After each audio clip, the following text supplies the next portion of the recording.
எங்க பிரியாணி மட்டும் இல்லன்னா கிங் ஆஃப் ஃபுட் நம்ம நாட்டுல எல்லாமே போயிருக்கும்.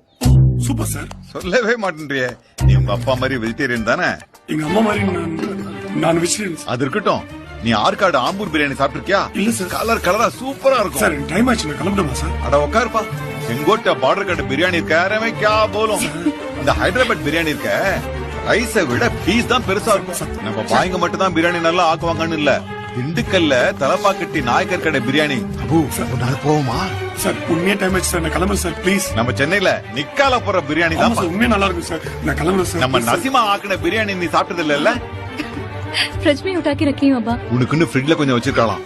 இன்னைக்கு பிரியாணியோட நேத்து பிரியாணியை சூடு பண்ணி சாப்பிட்டா மசாவா சார். ரொம்ப டைம் ஆச்சு சார், நான் கிளம்புறேன் சார் ப்ளீஸ் சார். ஆபீஸ்ல திட்டுவாங்க, ஆபீஸ்ல திட்டுவாங்க சார். வரேன் சார். நீ சாப்பிட வேணாம்பா அபு, உன் கல்யாணத்துக்காவது பிரியாணி போடுவல்ல? என் கல்யாணம் உங்க தலைமையில தான் சார் நடக்கும். வரேன் சார்.